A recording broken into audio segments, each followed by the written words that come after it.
Assalamualaikum warahmatullahi wabarakatuh. Selamat pagi, siang, sore, malam, kapanpun, dimanapun, my friend, my bro, my sis, everyone, every time, everywhere pun Anda berada. Ya, kali ini hari Minggu di tanggal 8 Oktober tahun 2023 ya. Yang mana sekarang saya lihat di berbagai konten dari youtuber ojol ya, terutama Gojek ya, banyak membahas tentang masalah pekerjaan ojol yang dibatasi pembatasan jam kerjanya. Hanya 12 jam sehari dan juga ada sistem liburnya. Nah, pertanyaan bagi kita akan menimbulkan banyak pro dan kontra. Mau tahu? Simak video ini sampai habis ya. Oke, saya akan bahas ya masalah dari pekerjaan 12 jam dari ojol ya. Yang mana katanya Menteri Tenaga Kerja, Menaker ya, itu menyarankan untuk anak ojol ini, ojek online itu bekerja maksimal 12 jam sehari ya. Dan akan ada pembatasan sekitar 5 jam sekali atau 3 jam sekali itu dinonaktifkan sekitar 30 menit atau 1 jam katanya. Tapi nggak tahu ya, benar apa nggak, coba di komen di kolom di bawah ya. Tapi dengan adanya pekerjaan sebanyak 12 jam sehari ini akan menimbulkan pro dan kontra. Atau mungkin akan menimbulkan demo lagi. Ya mungkin yang biasanya demonya ke DPR, ke MPR, ke kantor ke Istana Negara, mungkin bisa-bisa demonya ke Menaker. Mungkin ya, ini asumsi aja. Karena membatasi pekerjaan dari 12 jam. Nah, mungkin setiap ojol itu mungkin ada yang fisiknya yang kuat, ada yang fisiknya lemah, ada yang fisiknya sedang-sedang aja. Ataupun mungkin ada yang mencari target, ataupun mungkin ya banyaklah kejadiannya. Kalau kita orang lapangan pasti mengetahui seperti akun yang lagi bapuk, berjam-jam nggak dapat orderan, muter-muter ngabisin bensin tetap juga nggak dapat. Kadang-kadang kita udah on off, restart handphone, upgrade semua ya kan, masuk upgrade map dan juga upgrade akun, tetap aja nggak dikasih. Main ke Goret instan itu kadang ngantrinya berjam-jam, 1 jam atau setengah jam kita ngantri, jarak dekat balik lagi ya. Mungkin kalau kita muter 1 jam itu mungkin bisa dapat 2 atau 3. Dan juga banyak lagi ya mitos-mitos lainnya di jalanan seperti itu ya. Kalau untuk akun yang bagus, akunnya lancar, akunnya gacor, itu nggak masalah bagi mereka. Ya, kita juga nggak nutup mata ya. Banyaknya seperti anak-anak tuh jam 10, jam 11, jam 12 itu udah mencapai 18 tarikan, 20 tarikan, bahkan hampir tumpuk sampai siangnya gitu. Ya karena dia main dari pagi. Tapi ada juga yang muter-muter kemana tuh tetap nggak dapat gitu. Nah, jadi memperpanjang durasi bukannya memperbanyak yang namanya orderan, tapi malah kita di stop. Nah, kan kita nggak tahu ke depannya gimana. Dan ini terjadi hanya untuk kota-kota besar seperti Jakarta. Banyak mengalami hal seperti itu. Bagaimana nih kota-kota kecil yang mana penduduknya itu di bawah 1 juta. Belum lagi kompetitor, belum lagi perang-perang harga. Kadang-kadang ada perbandingan, naik yang ini aja dia lebih murah. Naik ini ada, ini banyak promo. Jadi kan kita juga nggak bisa maksain customer kan. Tidak bisa maksakan. Mereka yang memilih mana. Karena ada handphone, aplikator kan banyak. Mereka pasti nyari yang lebih irit, dan lebih efisien, dan lebih ekonomis. Nah, tapi sekarang itu yang diutamakan bukan masa jam kerja. Tapi saran saya cuma satu. Coba disetarakan tarif semua. Ya, semua ojol nih, yang sekarang nih kan yang paling keras tuh 4 nih, yang paling aktif tuh 4 nih. Gojek, Grab, Maxim, sama InDriver. Ya, itu disetarakan ya tarifnya. Sama seperti bis ya, bis kalau mau ke antar kota ataupun mau tarif lebaran. Pasti pemerintah akan menetapkan batas bawah dan batas atas dari tarif. Tidak boleh melebihi tarif dan tidak boleh mengurangi tarif. Apapun PO-nya. Begitupun dengan ojek online, harusnya itu standarkan aja tarifnya ya. Semua CEO aplikator itu duduk bareng ya, ataupun menentukan tarif ya, karena pilihan itu masing-masing. Masyarakat customer itu pilihannya masing-masing. Mereka senang sama Gojek, berapapun harganya mereka pakai naik Gojek. Mereka senang Grab ya naik Grab. Mereka senang Maxim atau InDriver ya mereka senang. Karena pasar ini masing-masing juga ada ininya kan, ada pasarnya. Mereka nyaman dengan kayak bis juga itu. Lu mau kemana nih? Mau ke Bandung nih? Lu mau naik Arimbi, Prima Jasa, atau mau naik apa nih? Armada, kan banyak. Atau mau naik kereta ke Jawa, misal ke Surabaya, misalnya. Lu mau naik apa? Naik Gumarang, naik Kertajaya, kan banyak. ataupun naik gaya baru malam, kan banyak lah gitu. Jadi ibarat itu pilihan. Jadi kalau memang pembatasan 12 jam itu kasihan Pak. Ya mungkin lihat fakta-fakta di lapangan.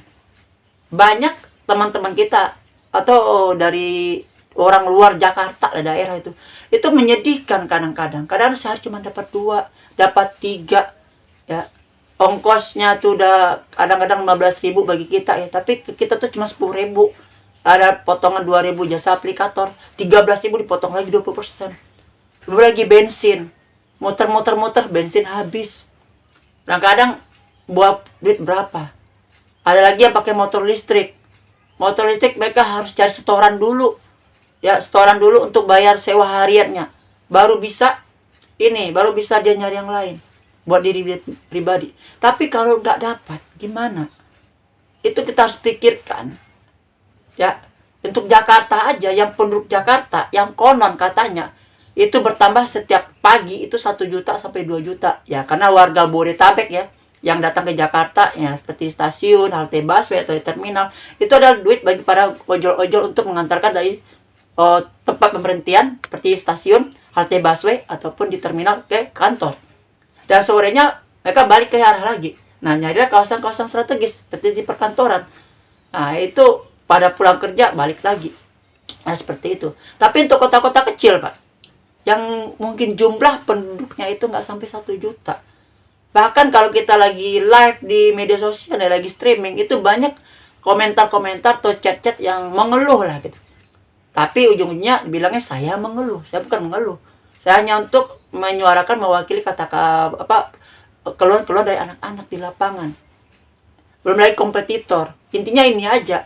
Kalau untuk pekerjaan 12 jam dibatasin, apakah itu menjamin kesejahteraan dan perekonomian masing-masing dari pelaku ojol ini? Karena apa? Karena kita kerja nggak digaji, Pak. Lain pada orang-orang karyawan. Kerja 8 jam mereka digaji. Masuk jam berapa, pulang jam berapa. Sisanya lembur mereka ada tambahan overtime. Tapi kita mau lembur, mau kagak, mau kerja sedikit, itu kita menggaji diri kita sendiri. Kita hidup dari orderan. Kita hidup dari orderan pun dipotong komisi. Ya, tidak ada istilahnya tuh gaji pokok itu tidak ada. Kalau memang kita tuh digaji, kalau misalnya nih, oke, pembatasan 12 jam, tapi misalnya ada setiap yang on hari itu, mungkin dikasih subsidi misalnya, uang bensin 50, ya kan? Atau kalau lagi baik-baiknya subsidi masing-masing ojol 100. Kita kan nggak tahu kan? Nah, kalau kita disubsidi, itu anak-anak udah nggak mikir bensin lagi gitu. Perawatan motor. Bahkan banyak tuh ban-bannya udah pada botak, suara mesinnya kayak udah mulai kerangkrong gitu. Kadang rantai ketengnya bunyi, kayak nggak diservis, kayak nggak dirawat. Motor kotor, kadang-kadang cucinya cuma sekedarnya doang, karena sayang duit buat nge-steam gitu. 15.000 buat nge-steam, mendingan buat beli bensin. Dapat itu 1 liter sel atau 1,5 pertalite. Nah, ada yang ngomong seperti itu, perbandingan. Jadi sekarang itu bukan masalah 12 jamnya. Ini bagi saya pribadi ya. Mungkin kalau teman-teman setuju apa enggak, coba ditulis di kolom komentar di bawah. Itu bukan masalah jam kerjanya. Karena walaupun jam kerjanya panjang, yang akunnya lagi kacau, lagi anyep, itu juga pulang-pulang juga jarang bawa duit, Pak. Kita lihat tuh anak-anak tuh ada juga nggak pulang bermalam-malam ya, berhari-hari nggak pulang, nginap di shelter, ya ngebit di Jakarta, nggak pulang, rumah di Kerawang, rumah di Tangerang, rumah di Cikarang, tapi nggak pulang, tidur di shelter atau ngalong, pagi-pagi mandi di pom bensin atau cari masjid, pas azan subuh bangun, nah mandi di masjid. Itu banyak mengalami seperti itu, Pak. Demi apa? Demi bisa bawa penghasilan yang layak. Kalau dulu oke lah kita berpenghasilan tinggi, tapi semakin banyak ojol, semakin banyak kompetitor, nah kan jumlah penduduk segitu-segitu aja. Tambah lagi adanya perang tarif, ya perang tarif. Mungkin intinya cuma satu aja, setarakan tarif, ya apapun itu. Mungkin pemerintah, mungkin ini dari Disub mungkin ya, Menteri Perhubungan lah gitu. Itu setarakan aja Pak tarifnya, Pak. Panggil keempat-empatnya itu Gojek, Grab, Maxim, InDriver itu duduk bareng, itu setarakan tarifnya. Masalah rezeki, masalah pelanggan mah Allah yang ngatur. Semua rezeki itu ada yang ngatur ya. Jadi ada yang senang Gojek, monggo. Yang senang Grab, ayo. Yang senang InDriver, silakan. Yang senang Maxim, yuk, silakan. Lanjut, nggak apa-apa. Semua itu ada ininya, ada apa? Ada pelanggannya. Ya, apalagi untuk yang pangkalan juga kasihan juga. Kadang-kadang mereka cuma bawa 20.000, 30.000. Saya juga sering tuh ketemu sama abang-abang pangkalan. Kadang-kadang kalau kita dapat ini kan, kita kasih ke pangkalan. Kalau yang nggak ada aplikasi, kasihan mereka juga nggak dapat gitu kan. Mereka cuma mainnya sekitar gitu. Nah, kita ngebolang. Ya, jadi itu juga harus harus kita pikirkan ke depannya tuh. Apakah kerja 12 jam ini efektif untuk kita yang di lapangan? Itu aja ya untuk infonya.